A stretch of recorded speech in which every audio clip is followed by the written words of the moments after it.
नमस्कार दोस्तों, आपका स्वागत है हमारे यूट्यूब चैनल में। जैसा कि आपको पता है कि हम बीएससी फाइनल ईयर के लिए जो मैथमेटिक्स है उसके अंदर जो हमारा पेपर नंबर सेकंड है वो हमारा चल रहा है, जिसका नाम है कॉम्प्लेक्स एनालिसिस। और इसमें जो यूनिट नंबर फर्स्ट है उसकी आज क्लास नंबर थर्ड है। इससे पहले हमने जो क्लास नंबर सेकंड है उसमें एनालिटिक फंक्शन के बारे में कुछ चर्चा की थी, बेसिक सी थोड़ी सी। तो चलिए आज हमें उसी को देखते हैं, एनालिटिक फंक्शन मतलब जो विश्लेषिक फलन। विश्लेषिक फलन जो लास्ट क्लास में मैंने इसके बारे में आपको थोड़ा बताया था, लेकिन अब फिर से बता देता हूँ, रिवाइज करवा देता हूँ। एनालिटिक फंक्शन किसे कहते हैं? एक ऐसा फलन, जैसे आप पहले तो मैं इसको थोड़ा सा नाम से बता देता हूँ। जैसे यहाँ पे दिया हुआ है विश्लेषिक, तो आप यहाँ से एक विशेष नाम निकालिए, जैसे विशेष। जैसे आपको ऐसा लग रहा है जैसे कोई विशेष हो, मतलब ऐसा फंक्शन जो हमने पढ़ा है पहले, एक मानी फलन होना चाहिए। वो फलन क्या होना चाहिए? एक मानी फलन होना चाहिए। जो प्रांत डी के अंदर है, एक एफ ऑफ जेड है जो हमारा एक मानी फलन होना चाहिए। और साथ ही जो प्रांत डी है उसके अंदर प्रांत डी में जो हमारा फलन है वो परिभाषित व अवकलनीय होना चाहिए, तभी वह फलन क्या कहलाएगा? विश्लेषिक फलन कहलाएगा। ठीक है, चलिए कि थोड़ी सी डेफिनेशन देखते हैं। डेफिनेशन, परिभाषा। वैसे तो आप परिभाषा समझ चुके होगी, लेकिन मैं आपको थोड़ा सा इसके लिखवा देता हूँ ताकि आपको और ज़्यादा क्लियर हो जाए।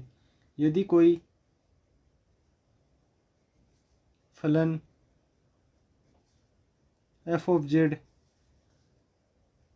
एक मानी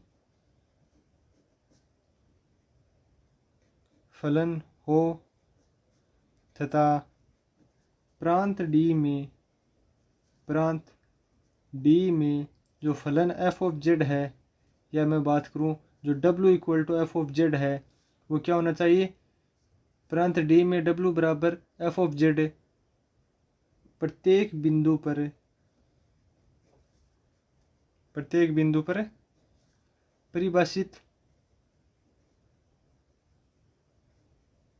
परिभाषित व अवकलनीय होना चाहिए।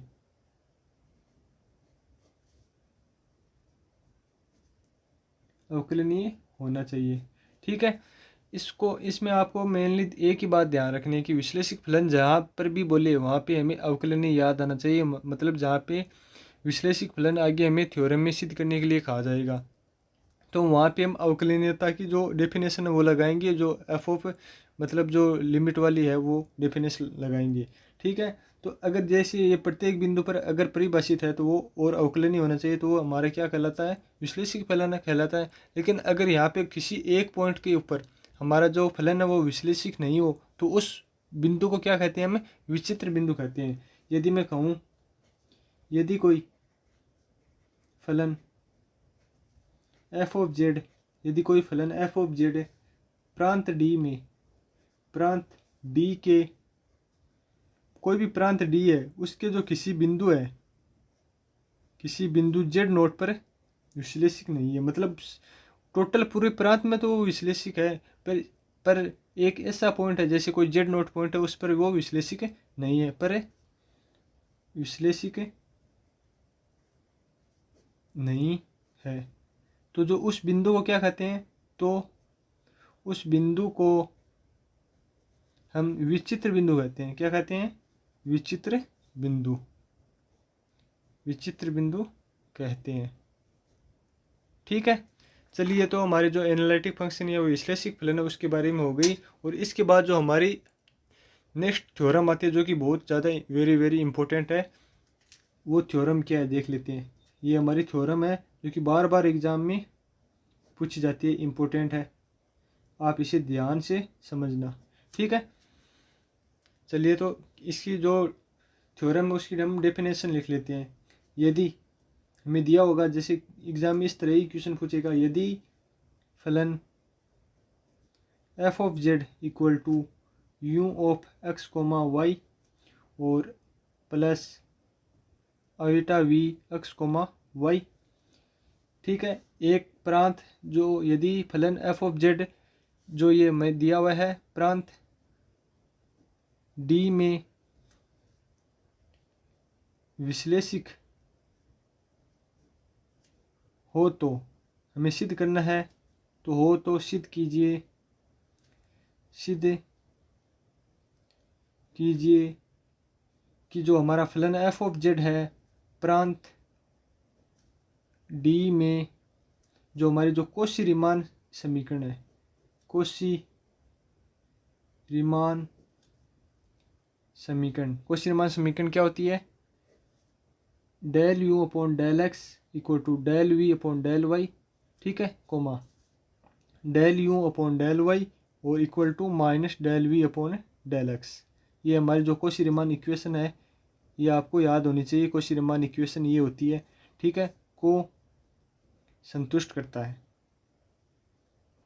क्या करता है? संतुष्ट करता है। मतलब यदि कोई फलन एफ ऑफ जेड है U of x comma Y plus iota we of x comma Y प्रांत डी में अगर विश्लेषिक फलन है तो हमें सिद्ध करना है कि ये कौशी रीमान जो समीकरण है उसको संतुष्ट करता है। तो ये आपको इक्वेशन याद रखनी है 2 से 3 बार। अगर आप रफ कॉपी में लिखोगे तो ये आपको याद हो जाएगी। जैसा कि मैंने आपको बताया था कि आगे मैं विश्लेषिक नाम आएगा तो मैं विश्लेषिक से आपको बताऊंगा, सीधा आपको कोरिलेट करना अवकलनीयता से। तो मैं लिख लेता हूँ आगे, इसका प्रूफ करते हैं, ये प्रूफ, ठीक है। मैंने कहा कि जो हमारा फलन है, फलन एफ ऑफ जेड प्रांत डी में विश्लेषिक है, विश्लेषिक है तो विश्लेषिक है तो क्या होगा? ये अवकलनीय भी होगा। विश्लेषिक है तो ये प्रांत डी के प्रत्येक बिंदु पर अवकलनीय होगा, ठीक है, अवकलनीय होगा। तो हमें जैसे हमें अब अवकलनीय होगा तो अवकलनीयता की हमें परिभाषा लगानी पड़ेगी। और अवकलनीयता की क्या परिभाषा होती है? F of Z equal to limit of delta Z tends to zero, ठीक है, F of Z plus delta Z minus F of Z upon delta Z. यहाँ पे देखिए मैंने जो अवकलनीयता की जो दूसरी वाली परिभाषा है वो नहीं लगाई। क्यों नहीं लगाई? क्योंकि मुझे यहाँ पे कोई फिक्स पॉइंट नहीं दिया हुआ है कि मुझे उस पॉइंट पर अवकलनीयता या साध्यता निकालनी है। हमें अगर कोई पॉइंट दिया हो तो हम वो डेफिनेशन लगाते हैं, कौन सी? F of Z minus F of Z nought वाली, ठीक है। तो यहाँ पे हमें यही दिया हुआ है। तो आप देखोगे आगे, अगर हमें इसे आगे सोल्व करना है तो हमें किस किस की ज़रूरत पड़ेगी? एक तो एफ ऑफ जेड की ज़रूरत पड़ेगी। एफ ऑफ जेड क्या है हमारे पास? U of x comma Y plus iota we of x comma Y. ये जेड है, एफ ऑफ जेड है, ये तो मैं यहाँ पे पुट कर दूंगा। बट मेरे पास ये कहाँ से लाऊं? तो ये आप ध्यान से समझिए। अगर मैं ऐप के अंदर जेड को रिप्लेस करता हूँ, जेड को अगर मैं रिप्लेस कर दूँ del Z plus delta Z से सपोज कीजिए, तो मेरे पास क्या बनेगा? मेरे पास ये बन जाएगा F of Z plus delta Z बन जाएगा। यहाँ से हमें समझना है कि हमने जैसे जेड को किससे रिप्लेस किया? जेड और उसके डेल्टा से, ठीक है। उसी प्रकार हमें एक्स को रिप्लेस करना होगा एक्स और उसके डेल्टा एक्स से, और उसी प्रकार वाई को रिप्लेस करना होगा वाई और डेल्टा वाई से, ठीक है। ये रिप्लेस करेंगे तो हमारे जो पास जो बनेगा कि वो देखिए क्या बनेगा, जो F of Z plus delta Z हमारे पास बन जाएगा। यहाँ से देखिए, सॉरी मैं यहाँ पे लिख लेता हूँ, ठीक है। तो यहाँ पे इस इक्वेशन के अंदर जहाँ पे पर भी आपको एक्स दिख रहा है वहाँ पे एक्स प्लस डेल्टा एक्स रखना है, और जहाँ पे वाई दिख रहा है वहाँ पे वाई प्लस डेल्टा वाई रखना है, ताकि मेरे पास जो F of Z plus delta Z मेरे पास फाइनली निकल कर आ जाए। X plus delta X comma Y plus delta Y, ठीक है, plus iota we X plus delta X comma Y plus delta Y, ठीक है। ये हमारे पास है F of Z plus delta Z की वैल्यू आ गई। और हमारे पास ये वैल्यू पहले से थी एफ ऑफ जेड की, तो ये हमारे पास अगर दोनों वैल्यू है तो दोनों वैल्यू में जो हमारी अवकलनीयता की परिभाषा है उसके अंदर मैं पुट कर दूंगा इन दोनों वैल्यू को। तो चलिए मैं आगे पुट करके आपको बताता हूँ कैसे हम पुट करेंगे, ठीक है। चलिए पुट करते हैं। F dash Z equal to limit of delta Z tends to 0। ठीक है, तो हमें जो पहले हमने इस पॉइंट की जगह हमने ये वाला दिखाई दे रहा होगा आपको। इस जगह जो हमने अभी अभी जो नीचे वाले निकाला है वो पुट करते हैं, u of x plus delta X comma Y plus delta Y. ठीक है, और minus plus iota v of x plus delta X comma Y plus delta Y. और जो माइनस है हमारे पास, माइनस क्या है, एफ ऑफ जेड है हमारे पास। एफ ऑफ जेड की वैल्यू क्या थी हमारे पास, वो तो पता ही है, एफ जो क्वेश्चन में दी हुई थी, minus iota we of X Y. ये दोनों की माइनस लगाया क्योंकि ये बाहर माइनस है, तो ये दोनों के अंदर कोष्टक के अंदर माइनस प्लस को भी माइनस कर देगा। और नीचे अपोन में क्या था हमारे पास, डेल्टा ऑफ जेड था। चलिए अभी देखिए, मैंने आपको जो हमारी क्लास नंबर फर्स्ट थी उसके अंदर बेसिक के अंदर मैं पूरा आपको बताया था कि अगर delta Z of tends to 0 तो इसका मतलब क्या है, एक बार तो वास्तविक अक्ष की ओर से मूल बिंदु की ओर अग्रसर होता है हमारा डेल्टा जेड, और एक बार जो काल्पनिक अक्ष है उसकी ओर से अग्रसर होता है। तो मैं यहाँ पे जैसे लिखता हूँ, दो केस बनाते हैं हम क्लास नंबर फर्स्ट में, हम बहुत ही अच्छी तरीके से समझ चुके हैं। अगर आपने नहीं देखी है वो क्लास तो ज़रूर देख लीजिए, ताकि और भी आपको ज़्यादा क्लियर हो जाए। तो अगर हमारा केस नंबर फर्स्ट बनाइए, along x axis, along x axis का मतलब है एक्स एक्स के अनुदिश चल रहे हैं। तो एक्स एक्स के अनुदिश चलने का मतलब है कि एक्स टेंस टू 0 और वहाँ पे वाई इक्वल टू कम्प्लीटली 0 होगा। तो यहाँ पे यही हम मतलब जैसे हम डेल्टा, यहाँ पे डेल्टा जेड चल रहा है तो डेल्टा एक्स और डेल्टा वाई होगा 0। ठीक है, तो ये वैल्यू जो यहाँ पे लिमिट में पुट कर दीजिए। अभी हम अलोंग एक्स एक्स के चल रहे हैं तो डेल्टा एक्स टेंस टू 0 करेंगे, और यहाँ पे देखिए जो वाई है, मतलब जो ये वाला वाई, डेल्टा वाई 0 हो जाएगा, ये भी डेल्टा वाई 0 हो जाएगा। तो हमारे पास क्या बचेगा, you of X plus delta x, क्योंकि डेल्टा वाई 0 हो जा रहा है, वाई बचेगा, और जो डेल्टा वाई है वो 0 हो जाएगा, plus iota we of X plus delta X comma यहाँ पे वाई बचेगा हमारे पास सिंपली यू ऑफ, ये तो सेम रहेगा, iota we of comma X Y upon delta X. Delta X क्यों, क्योंकि हमें जो डेल्टा जेड है उसको हमने डेल्टा एक्स यानी वास्तविक अक्ष की ओर से मूल बिंदु की ओर हमने अग्रसर करवा दिया है। ठीक है, चलिए हम आगे इसको सोल्व करते हैं। आगे देखिए, जो u वाले के पास मैंने u वाला लिख लेता हूँ और v वाले के पास v वाला। तो जैसे u of x plus delta X comma Y, ठीक है, और minus u of x comma Y, इसको मैंने अलग और इसके साथ में डेल्टा एक्स लिख लिया।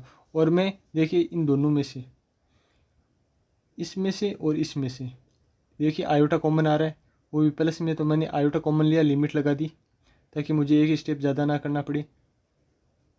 ठीक है, और v of x plus delta X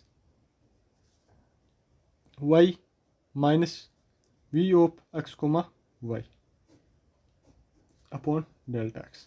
तो यहाँ पर आप देखिए, ध्यान से समझिए, जो हमारा u के सापेक्ष जैसे x का अवकलन हो रहा है ऐसा दिखाई दे रहा है। क्यों कि जो देखिए x प्लस डेल्टा एक्स और इसमें ये y यहाँ पर भी सेम है और यहाँ पर भी सेम है, जो हमारा परिवर्तन है वो इसके अंदर हो रहा है। तो मैं यहाँ से लिख सकता हूँ कि del u upon del X, यानी यू का अवकलन एक्स के सापेक्ष हो रहा है, प्लस आयोटा तो बाहर आ गया क्योंकि दोनों में इस कॉमन था, और जो v का अवकलन हो रहा है वो डेल एक्स के सापेक्ष हो रहा है। तो हमारा एफ ऑफ जेड यहाँ से निकल के एक ये आ जाएगा, ये हमें याद रखना है, याद नहीं सॉरी, ये हम निकाल लेते हैं, इसको हम आगे जाके यूज़ करने वाले हैं। अभी हमारा जो हमारा केस नंबर सेकेंड है उसको बनाएंगे। इसी इक्वेशन नंबर 1 आप दे दीजिए। जो हमारा केस नंबर सेकेंड है वो क्या है, केस नंबर सेकेंड वो है, हम अभी अलोंग वाई एक्सिस चलेंगे, क्योंकि हमने एक्स एक्सिस पे चल लिया। अलोंग वाई एक्सिस पर चलने का मतलब है डेल्टा वाई टेंस टू 0 करेगा और डेल्टा एक्स है वो कम्प्लीटली 0 हो जाएगा, क्योंकि मैं वाई एक्स के अनुदिश चल रहा हूँ। तो ये वैल्यू अभी हमें डेल्टा एक्स को इस इक्वेशन के अंदर क्या करना पड़ेगा, 0 करना पड़ेगा, और वाई टेंस टू 0 करेंगे।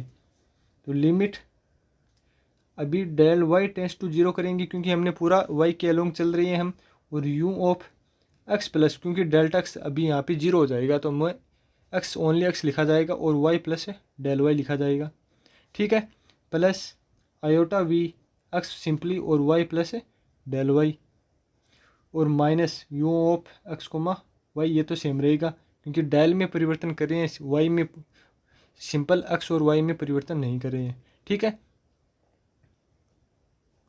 वी है, सॉरी यहाँ पे आयोटा वी है, ये लिख लेता हूँ थोड़ा सा क्लियरली, आयोटा वी है। ठीक है, और अपॉन में पूरे के क्या आ जाएगा, डेल वाई आ जाएगा। अभी वापस वही करना है कि यू वाले के पास यू वाला और आयोटा वाले के पास या वी वाले के पास वी वाला लिखना है हमें। तो चलिए लिखते हैं, limit delta Y tends to zero. ठीक है, और U of x comma Y plus del Y, और इस यू को इस यू के साथ लिखते हैं, तो U of x comma Y upon delta Y.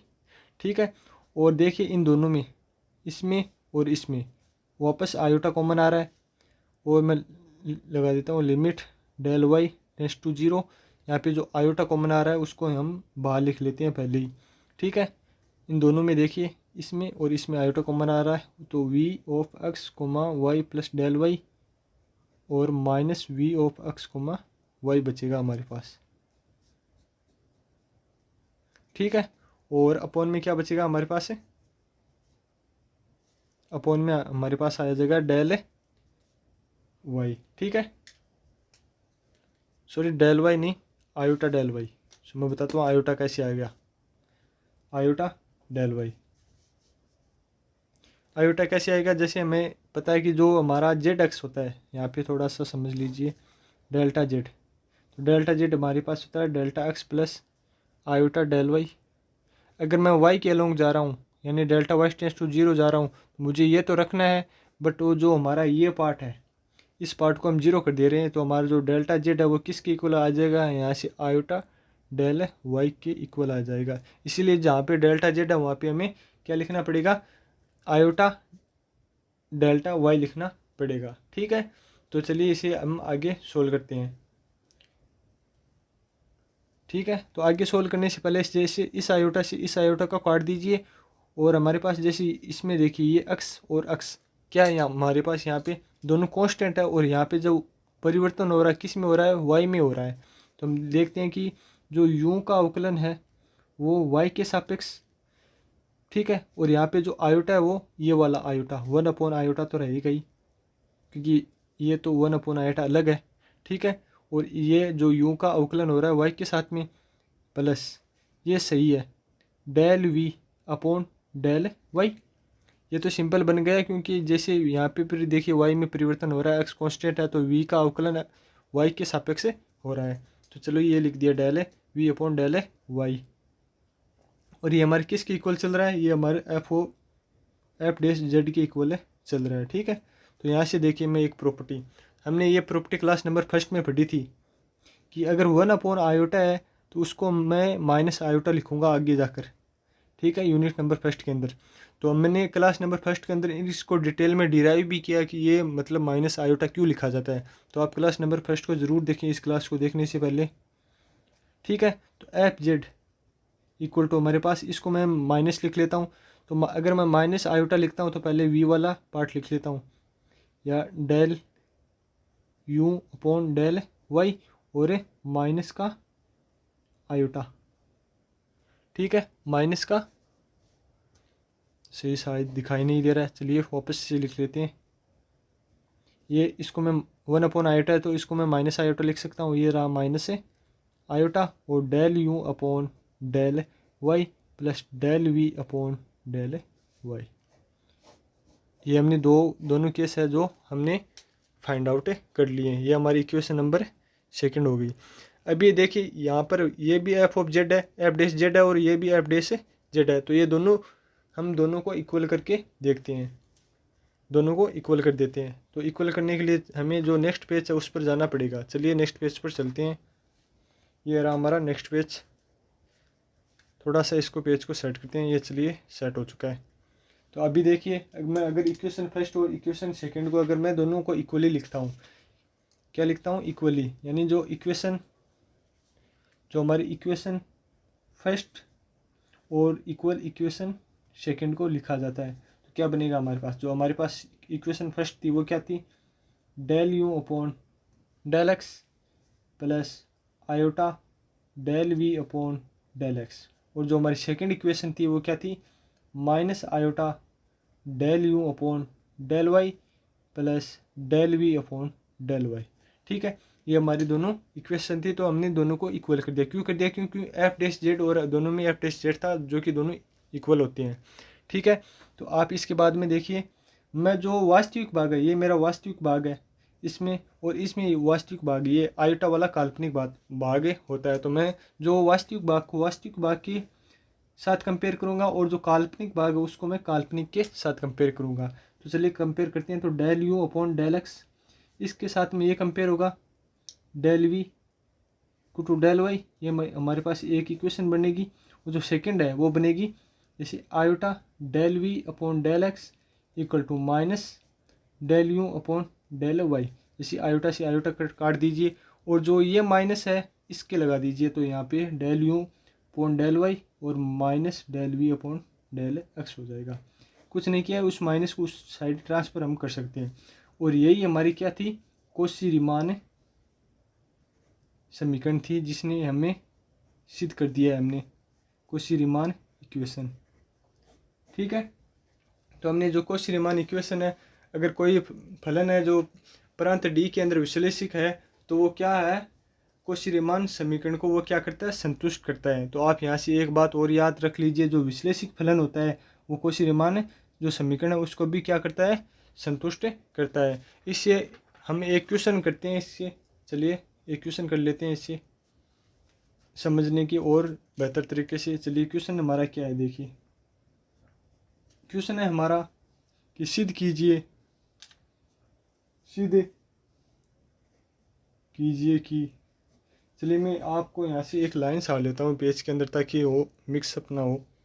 यहाँ पे एक लाइन साड़ लेते हैं पहले, हाँ इतनी सही रहेगी। चलिए अब आगे चलते हैं, जो हमारा क्वेश्चन नंबर है वो क्वेश्चन देख लेते हैं। क्वेश्चन क्या कह रहा है हमें, सिद्ध कीजिए कि जो हमारे पास एफ ऑफ फलन एफ ऑफ जेड दिया हुआ है रूट के अंदर मोड ऑफ एक्स वाई, इतना ही दिया हुआ है। मूल बिंदु पर क्या है, मूल बिंदु के ऊपर जो कॉची रीमान समीकरण है, कॉची रीमान समीकरण को संतुष्ट करता है। तो परंतु साथ में और दिया हुआ है, तो परंतु ये यहाँ पर जो यहाँ मतलब मूल बिंदु पर विश्लेषिक नहीं है, ये हमें सिद्ध करना है, विश्लेषिक नहीं है। ठीक है, कि जो हमारा फलन है एफ ऑफ जेड रूट के अंदर मोड ऑफ एक्स वाई, वो मूल बिंदु पर तो कॉची रीमान समीकरण को संतुष्ट कर रहा है, लेकिन वो मूल बिंदु के ऊपर विश्लेषिक नहीं है, ये हमें सिद्ध करना है। तो हमें पता है, मैंने बताया कि जो पहले तो विश्लेषिक नहीं है उससे छोड़िए आप, कॉची रीमान समीकरण देखिए, कॉची रीमान समीकरण देखिए ऊपर लिखी भी हुई है। मतलब सीधी बात अगर मैं कहूँ तो हमें 4 अवकलन निकालने इसके। ठीक है, तो इसके कैसे निकालते हैं, जैसे हमने पढ़ा था कि जो हमारी इक्वेशन होती है, प्रूफ करने से पहले मैं आपको थोड़ा सा इसके बारे में समझा देता हूँ, प्रूफ या इसका सॉल्यूशन देखने से पहले। ठीक है, जो एफ ऑफ जेड है हमने क्या लिखा था, U of x comma Y plus iota we of x comma Y. ठीक है, ये हमारी जो जनरल इक्वेशन थी वो थी, लेकिन हमें इक्वेशन में क्या दिया है कि F of Z equal to क्या दिया हुआ है, मोड ऑफ एक्स वाई का रूट प्लस आयोटा वाला पार्ट हमारे पास 0 है। तो यहाँ से आप बात समझिए कि हमारा जो एफ ऑफ जेड है वो ओनली वास्तविक भाग दिया हुआ है। वास्तविक भाग देने का मतलब है कि U of x comma Y equal to ये वाली वैल्यू है हमारे पास, आयोटा वाली वैल्यू हमारे पास जो 0 है क्वेश्चन के अंदर। तो चलिए मूल बिंदु के ऊपर हमारे पास ये इक्वेशन तो आ गई। मूल बिंदु के ऊपर चारों का हम क्या निकाल लेते हैं, अवकलन निकाल लेते हैं। चलिए तो फर्स्ट आप करते हैं मूल बिंदु पर सॉल्यूशन करते हैं, मूल बिंदु पर, क्योंकि कॉची रीमान इक्वेशन के लिए हमारे पास ये चारों मतलब अपने आपस में इक्वल होने चाहिए। तो मूल बिंदु पर क्या करते हैं, U of x comma Y के लिए हमें अवकलन फाइंड करना है। सबसे पहले देखिए हम किसका फाइंड करते हैं, del you upon del x, मतलब जो यू है उसका एक्स के सापेक्ष अवकलन करते हैं।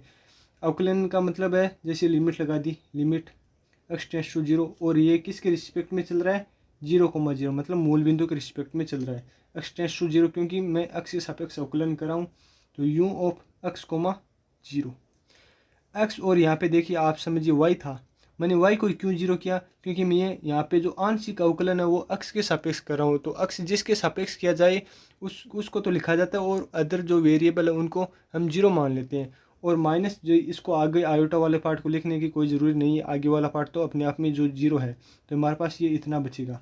ठीक है, तो ये हमारे पास आ गया, और अपॉन में एक्स माइनस एफ ऑफ ए भी लिख सकते हैं, जैसे लिखते हैं ना अवकलनीयता की परिभाषा में क्या लिखते हैं, यू ऑफ जैसे F of Z plus delta Z minus F of Z लिखते हैं, तो एफ ऑफ जेड का मतलब मूल बिंदु, तो मूल बिंदु पर लिख भी सकते हैं, ये वाला पार्ट 0 है। ठीक है, अपॉन में एक्स, क्योंकि एक्स के सापेक्ष अवकलन कर रहे हैं, तो आप इसको देखिए, जैसे हमारे पास ये वाला है U of x comma Y equal to, ठीक है, अगर मैं यू एक्स के सापेक्ष और वाई का मान 0, मतलब इसके अंदर क्या, मैं वाई की वैल्यू 0 रख दूँ मेरे फंक्शन के अंदर, तो एक्स कोमा 0 मल्टीप्लाई 0, तो ये पूरा 0 हो जाएगा, मतलब इसकी वैल्यू क्या आएगी हमारे पास, 0 माइनस 0 बट्टा एक्स, मतलब 0 हमें प्राप्त हो जाएगी del you upon del X की। इसी प्रकार से del you upon del Y की निकालते हैं, del you upon del Y मूल बिंदु पर वही, अगर मूल बिंदु इस बार देखिए मैं अवकलन किसके सापेक्ष कर रहा हूँ, वाई के सापेक्ष आंशिक अवकलन कर रहा हूँ, तो लिमिट हमारी y टेंस टू 0 जाएगी, और u ऑफ x का वैल्यू यहाँ पे 0 होगी, क्योंकि y के सापेक्ष कर रहा हूँ तो y को ही लिखेंगे, अदर वेरिएबल को हम 0 कर देंगे आंशिक अवकलन के अंदर y, और माइनस जो v वाला मूल बिंदु के ऊपर है, तो ये v ऑफ जैसे f ऑफ जेड लिखते थे माइनस f ऑफ जेड, तो ये वाला 0 हो जाएगा, और अपॉन में यहाँ पे y लिखेंगे, तो वही बात है सेम, अगर मैं y की वैल्यू यहाँ पर 0 रखूँ तो वापस मेरे पास क्या आएगा, 0 आएगा, मतलब कि 0 माइनस 0 वापस अपॉन वाई इक्वल टू 0, मतलब ये भी मेरे पास क्या आया, 0 आया। तो अभी जो v वाला है वो उसको भी फाइंड कर लेते हैं साथ में, और फिर हम चारों समीकरण को क्या करेंगे, बराबर में शो कर देंगे, तो हमारी जो कोशी रीमान समीकरण है वो क्या हो जाएगी, संतुष्ट हो जाएगी।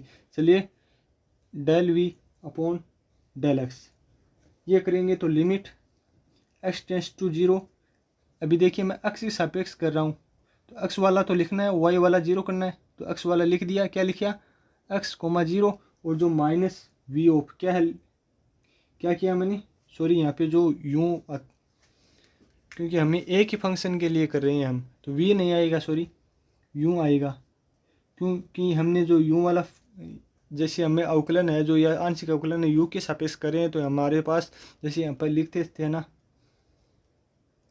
माइनस एफ ऑफ जेड, इस टाइप से उससे तुलना करके लिखिए, जो हमारा सेम फंक्शन है, मतलब यहाँ पर भी एफ यहाँ पर भी एफ, इसी टाइप से यहाँ पर यूँ तो यहाँ पर भी यूँ होगा, दोनों तरफ एफ है तो दोनों तरफ यू यू।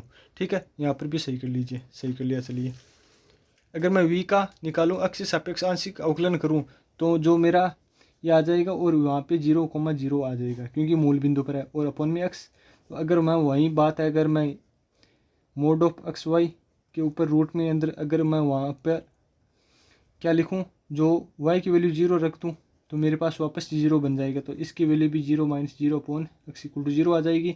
चलिए इसी प्रकार del v upon del y, मतलब y के सापेक्ष आंशिक अवकलन करते हैं मूल बिंदु के ऊपर, हमारे पास आएगी लिमिट y टेंस टू 0, क्योंकि y के ऊपर कर रहे हैं, और v अभी हमें y लिखना है 0 को, इसको जो y के एक्स को 0 करना है, y लिखना है माइनस वी ऑफ 0 क्योंकि मूल बिंदु है, अपॉन में y, तो ये वापस से 0, माइनस 0 अपॉन वाई हो जाएगी, मतलब यह 0 प्राप्त होगा। तो यहाँ से देखिए जो हमारी चारों इक्वेशन है उनके लिए हमें 0 प्राप्त हो रहा है, तो मैं कह सकता हूँ कि जो हमारा del you upon del x equal है किसके, del we upon del Y के, कोमा जो del you upon del Y है वो इक्वल है माइनस डेल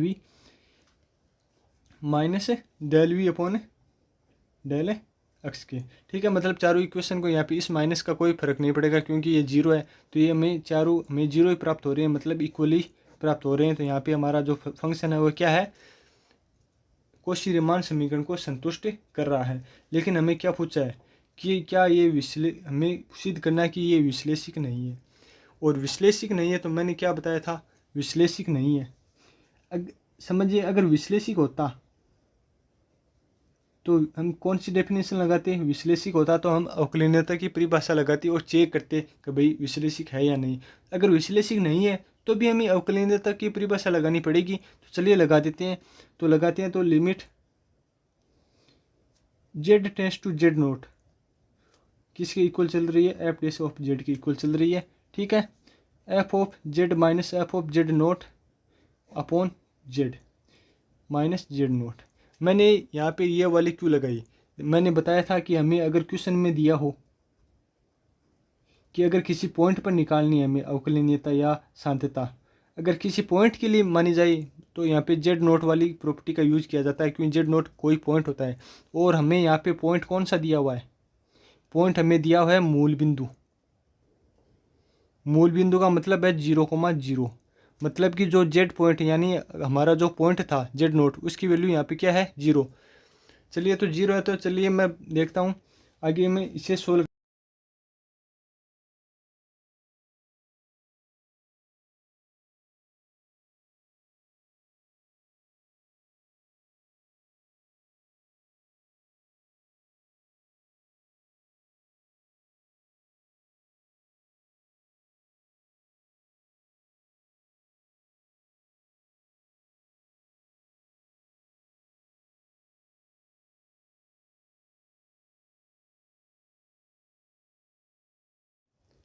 चलिए जो हमारा एफ ऑफ जेड रूट के अंदर मोड ऑफ एक्स वाई का जो मोड है उसका रूट दिया हुआ है अपॉन में जेड, तो वाई बराबर एम एक्स हम यहाँ पे एक ग्राफ मान लेते हैं। ठीक है, तो जो ग्राफ मानते हैं तो जैसे रखिए मोड ऑफ एक्स का एक्स वाई की जगह एम एक्स रखिए एम एक्स। ठीक है, और जेड की वैल्यू हमें पता है एक्स प्लस क्या होती है आयोटा वाई होती है। तो एक्स का एक्स प्लस आयोटा और वाई की जगह एम एक्स रख दीजिए। तो यहाँ से देखिए जो ऊपर वाले से है क्या आएगा, अंदर एक्स स्क्वायर बनेगा तो बाहर आके एक्स बन जाएगा और अंदर रूट एम रह जाएगा। और अपॉन में यहाँ से एक्स कॉमन ले लीजिए तो 1 प्लस आयोटा एम बन जाएगा। और नीचे ये एक्स और ये एक्स से ये कट जाएगा। ठीक है, और अगर कट जाएगा ये हमारी लिमिट है जो किसकी इक्वल चल रही है, एक्स टेंस टू 0 की इक्वल चल रही है। ठीक है, यहाँ पे जैसे मैंने y की वैल्यू रखते ही एक्स टेंस टू 0 के इक्वल चलने लगी है, पहले तो z के इक्वल चल रही थी। तो यहाँ पे देखिए जो हमारी इक्वेशन है वो क्या है, m पर निर्भर कर रही है। अगर m पर निर्भर कर रही है तो वो क्या होगी, वो मतलब अवकलनीय नहीं होगी। अवकलनीय होने के लिए हमें एक यूनिक नंबर चाहिए, अद्वितीय नंबर, जो कि एक अद्वितीय नंबर नहीं है, m पर निर्भर कर रही है। ठीक है, तो ये हमारा यहाँ पे जो क्वेश्चन है वो कंप्लीट हो चुका है। चलिए इसे हम क्वेश्चन नेक्स्ट थ्योरम देखते हैं या फिर देखते हैं एक क्वेश्चन देख लेते हैं इससे पहले। चलिए एक क्वेश्चन देखते हैं, थ्योरम को बाद में कर लेंगे। एक और क्वेश्चन इंपॉर्टेंट है जो कि एग्जाम में पूछा जाता है। क्या है वो क्वेश्चन है, चलिए मैं लिख लेता हूँ क्वेश्चन को। क्वेश्चन है हमारा, ठीक है, क्वेश्चन को जानने से पहले मैं आपको यहाँ पे एक लाइन ड्रॉ कर लेते हैं ताकि हमें जो आगे क्वेश्चन को करने में क्या हो, आसानी हो। ये चलिए हमने लाइन ड्रॉ कर ली है। तो हमारा क्वेश्चन लिखते हैं हम, हमारा क्वेश्चन नंबर जो सेकंड है इसके अंदर है, यदि हमें जो दिया हुआ फलन, यदि फलन F of Z equal to E की पावर जेड दिया हुआ है, ई की पावर जेड सदैव क्या हो, विश्लेषिक हो, सदैव विश्लेषिक है तथा इसका अवकलज ज्ञात करो। ये हमें सिद्ध करना है कि ये यदि मतलब कोई फलन एफ ऑफ जेड ई की पावर जेड क्या होता है, सदैव विश्लेषिक होता है, ये हमें प्रूव करना है। तो चलिए प्रूव करते हैं, सॉल्यूशन इसका स्टार्ट करते हैं।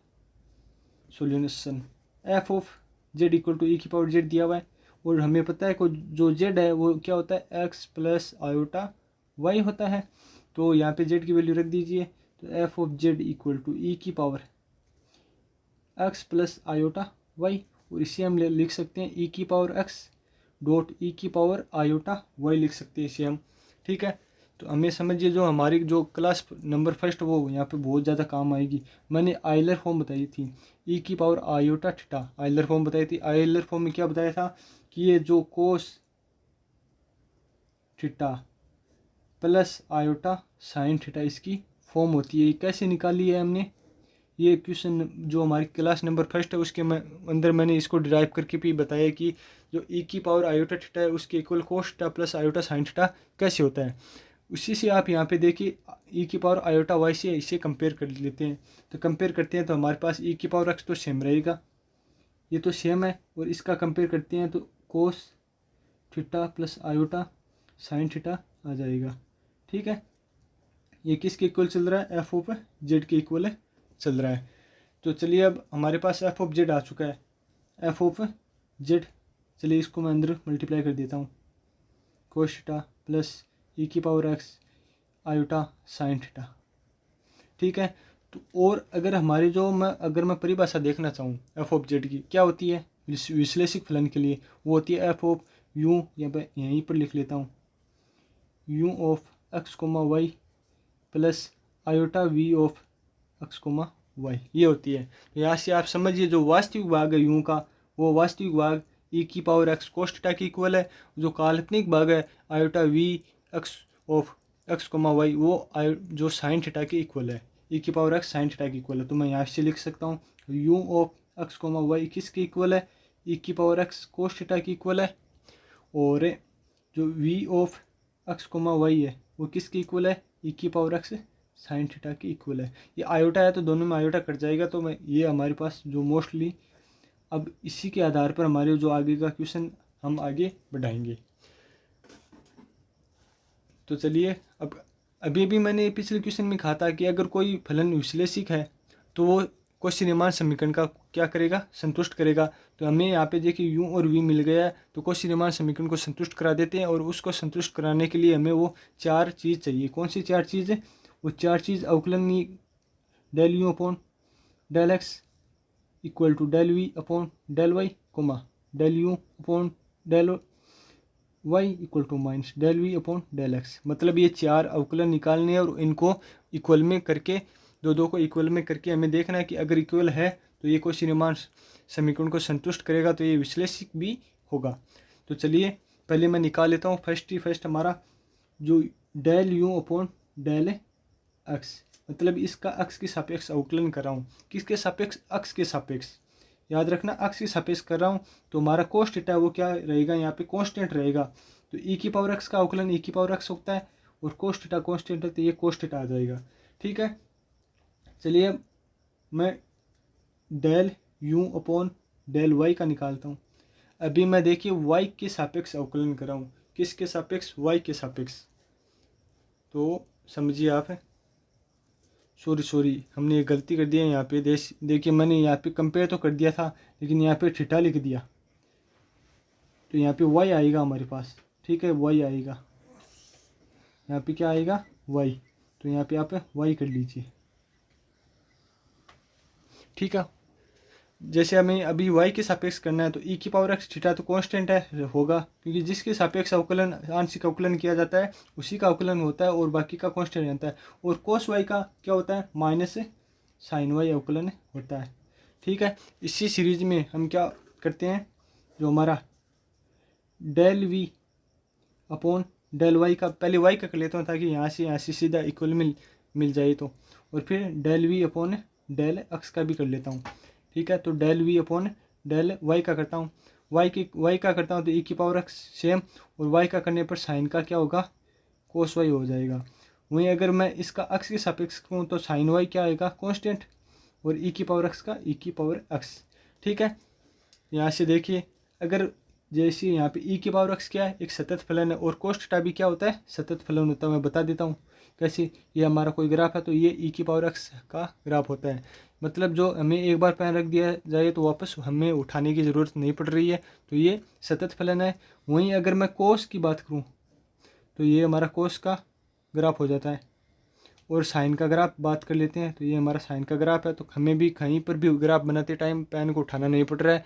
तो ये हमारा क्या हो जाएगा, सतत फलन होगा। तो दो सतत फलनों का अगर गुणा देखा जाए तो वो भी क्या होता है, सतत होता है। यहाँ पे देखिए ये वाली इक्वेशन इसके इक्वल है और ये वाली इसके इक्वेशन है। आपको होगी इसके साथ माइनस लगा है, तो आप माइनस नहीं लगाए, क्योंकि यहाँ पे देखिए जो कोशी रीमान में है उसमें भी माइनस लगा, तो ये माइनस ये माइनस इक्वल होगा। तो हम यहाँ से कह सकते हैं कि जो del you upon del X है वो इक्वल है del we upon del Y के, और जो del you upon del Y equal है minus of del we upon del X के। ठीक है, यहाँ पे माइनस है तो इस माइनस से आप कंफ्यूज मत होना, ये सही लिखा हुआ है। ठीक है, तो हम लिख सकते हैं कि जो एफ ऑफ जेड है इक्वल टू ई की पावर जेड सर्वत्र या सदैव या सभी जगह क्या है, विश्लेषिक फलन है। क्या हमारा विश्लेषिक फलन है। ठीक है, ये हमने विश्लेषिक फलन हमने प्रूफ कर दिया है। इसी के साथ में चलिए हम जो हमें अभी इसका अवकलज और निकालना है, जैसे हमारे क्वेश्चन में था इसका अवकलज भी निकालिए, तो हम अवकलज निकालते हैं। तो अवकलज यहाँ पे हम जैसे साइड में निकाल लेते हैं, साइड में जैसे ये रहा f of Z equal to, क्योंकि डेस है, डेस को हम अवकलन से रिप्रेजेंट किया जाता है, और डेल अपॉन डेल एक्स।